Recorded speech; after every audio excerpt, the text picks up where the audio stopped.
Hello everyone, welcome to the channel.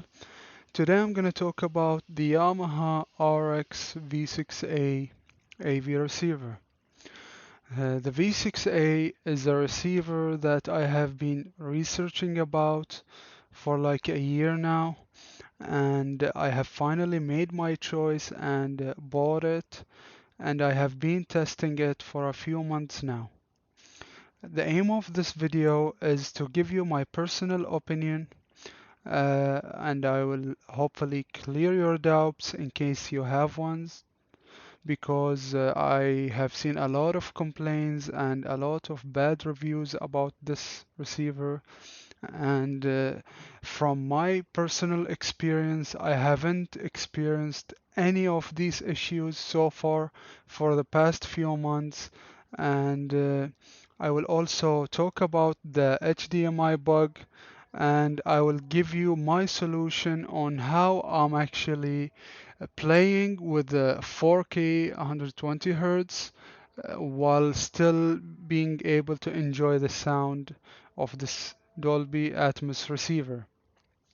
And I'll talk about all of that right after the unboxing video.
Alright guys, I'm back.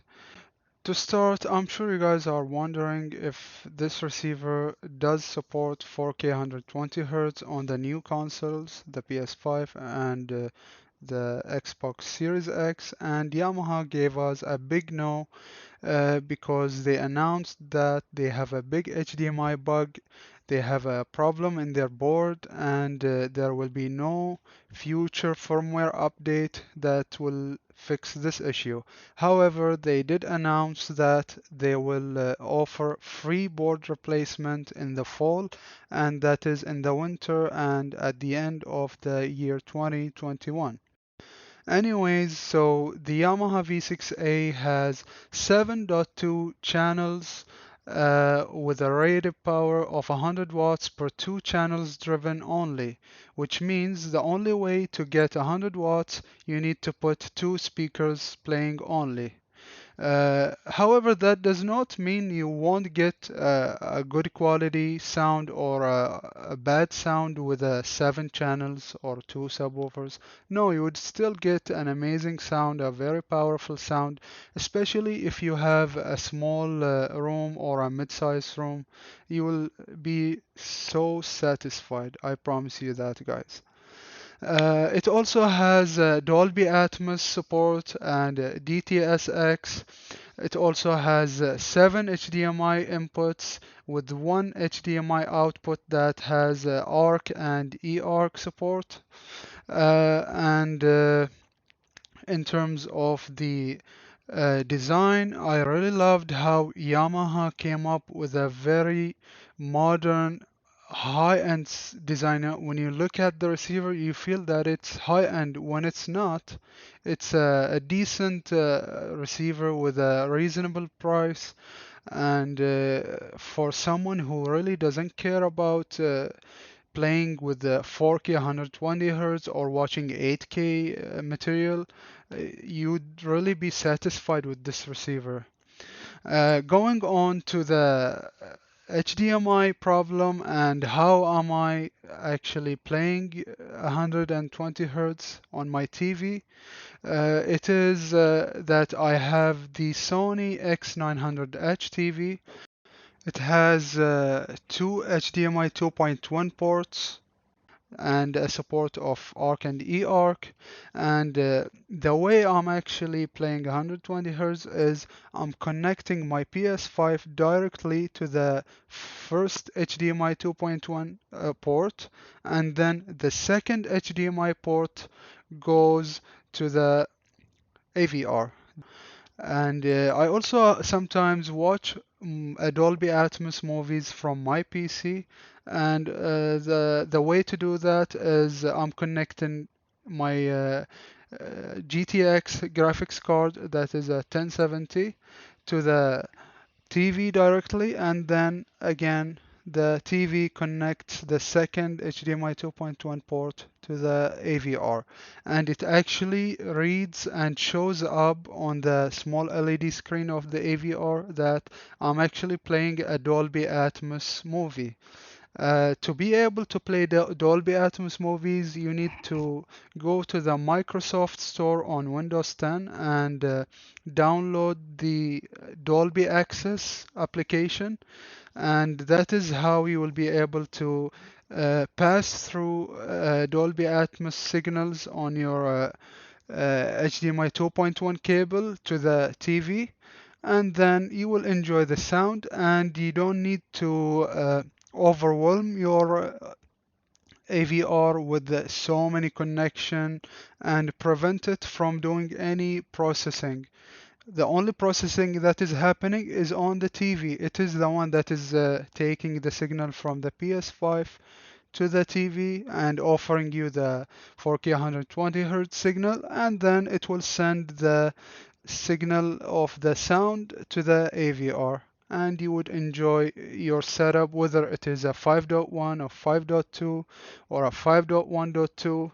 For me, I'm using a 7.2 setup, a Dolby Atmos setup. I have overhead speakers and I'm using klipsch speakers. It is powering them decently with no issues. It is actually so satisfying for the size of my room. I'm getting everything I want. I'm getting the Dolby Atmos sound. I'm getting the 120 FPS if I want sometimes. I'm mostly watching movies on it through my PC and sometimes playing games. I don't have Dolby Atmos enabled games for now, but maybe in the future I will test that. And in terms of the features of this receiver, I have been using the Music Cast and Spotify to stream music on the receiver.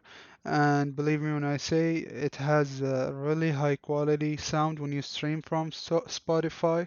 You can just connect the AVR and the phone on the Wi-Fi, and then download the apps from the Play Store, because I have an Android phone. But if you have an iPhone, you know how to find that.